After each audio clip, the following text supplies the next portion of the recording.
News शिखरांश, हम में है दम सच्चाई को सामने लाने का। समाचारों से जुड़े रहने के लिए हमारे चैनल को सबसे पहले सब्सक्राइब करें। समाचार अगर पसंद आए तो लाइक, कमेंट्स और शेयर जरूर करें। नमस्कार मित्रों, आप देख रहे हैं न्यूज शिखरांश, हम में है दम सच्चाई को सामने लाने का। बालाघाट की विधायक अनुभा मुंजारे ने पत्रकार वार्ता लेकर जिले में चल रही रेत के अवैध उत्खनन पर अपनी बात रखी। उन्होंने बताया कि शहर के आसपास के घाटों में भी बहुत बड़े पैमाने पर रेत का अवैध उत्खनन जारी है।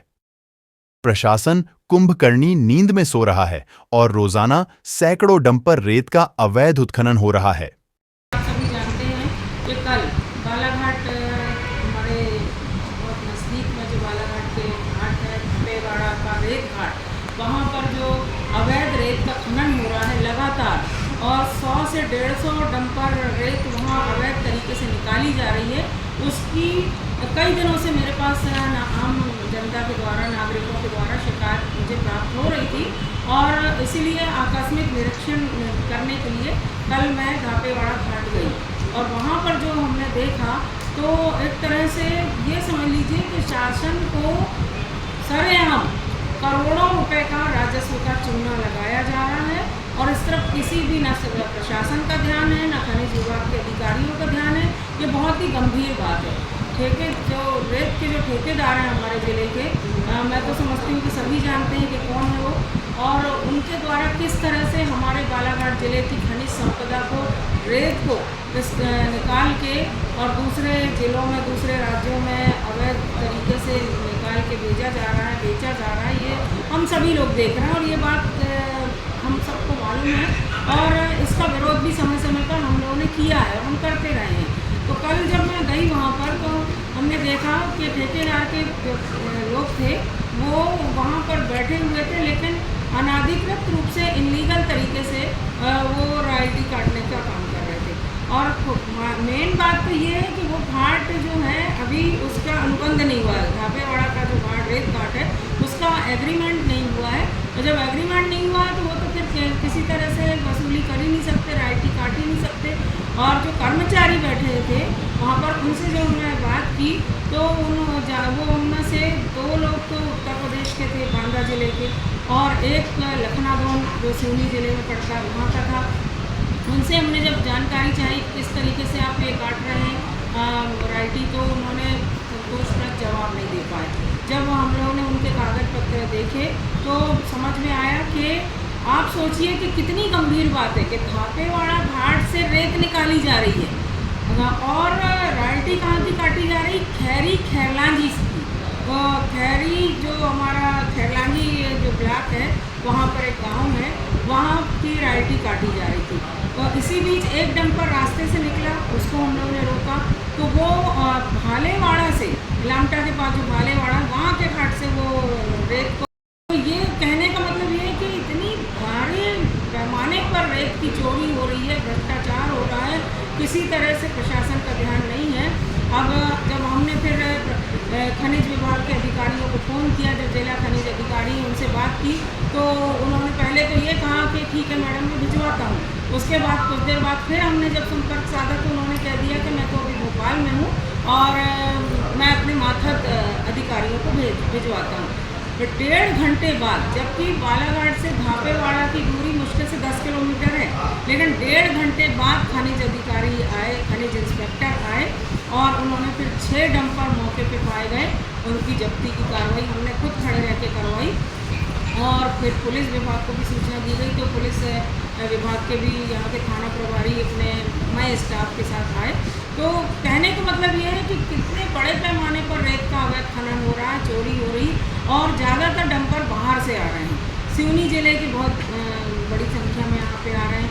यहाँ की रेत जबलपुर तक जा रही है, पूरे इनलीगल तरीके से रेत का खनन हो रहा है, और इस पे हमारे ज़िला प्रशासन का ध्यान आकृष्ट कराना जिम्मेदारी है हमारी, और ज़िला प्रशासन को इस पर ध्यान देना ही चाहिए, क्योंकि सभी जानते हैं कि बहुत बड़े पैमाने पर यहाँ रेत की चोरी हो रही है। और जो ठेकेदार के लोग हैं वो बाहर ज़िले के हैं, बाहर प्रदेश के हैं, उनका कोई पुलिस वेरिफिकेशन नहीं हुआ है, कोई उनके ऑथेंटिक वो अपनी जानकारी नहीं दे पा रहे हैं कि वो हैं कौन, क्या हैं। और मैंने कल भी कहा था, फिर आपके माध्यम से मैं कहना चाहती हूँ कि हमारा बालाघाट ज़िला दो चीज़ों में हम कह सकते हैं, एक तो वन संपदा, खनिज संपदा और जल संपदा से भरपूर ज़िला है। दूसरी बात, हमारा ज़िला बेहद संवेदनशील ज़िला है, नक्सल प्रभावित ज़िला है।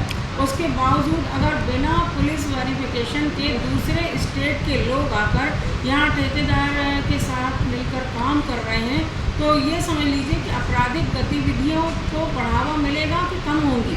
ये भी एक सोचने वाली बात है। और फिर मैं आपके माध्यम से ध्यान आकृष्ट कराना चाहूँगी कि विगत 4 महीने पहले जिला कलेक्टर ने जब घाटों का सीमांकन होना था, रेत घाटों का, तो उस समय हम लोग की 6 विधायकों की बैठक ली थी उन्होंने, और हमारी बैठक में पुलिस अधीक्षक भी थे मौजूद।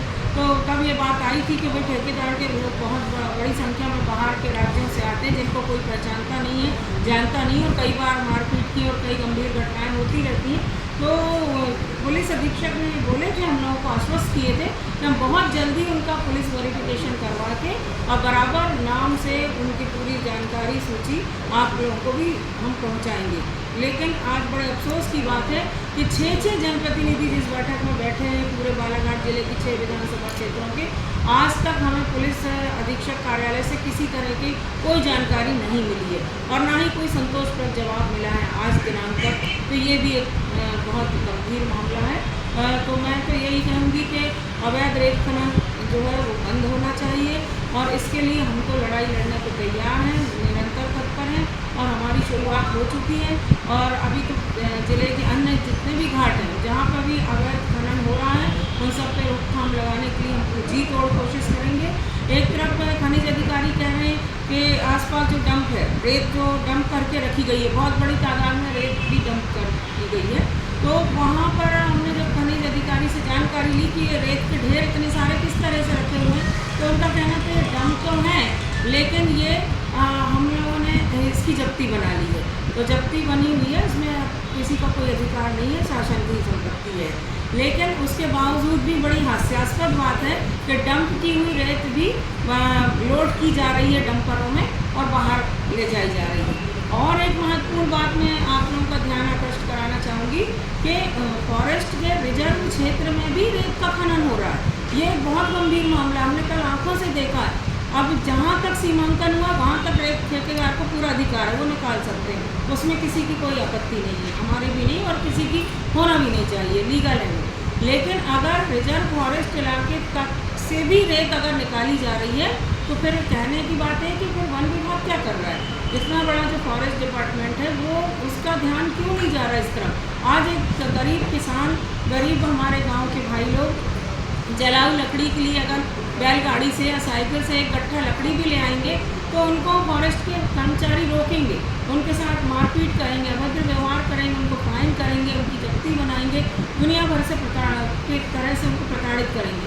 और आज करोड़ों अरबों रुपए की रेत इस तरह से रिजर्व फॉरेस्ट एरिया से निकाली जा रही है, तो फॉरेस्ट के अधिकारी आंख बंद करके बैठे हुए हैं। न्यूज शिखरांश मासिक पत्रिका और चैनल का मध्य प्रदेश और छत्तीसगढ़ में बहुत जल्द ही विस्तार किया जा रहा है। प्रत्येक जिला स्तर पर जिला प्रतिनिधि नियुक्त करना है, केवल पत्रकार ही संपर्क करें। हमारा मोबाइल नंबर है 7987744194।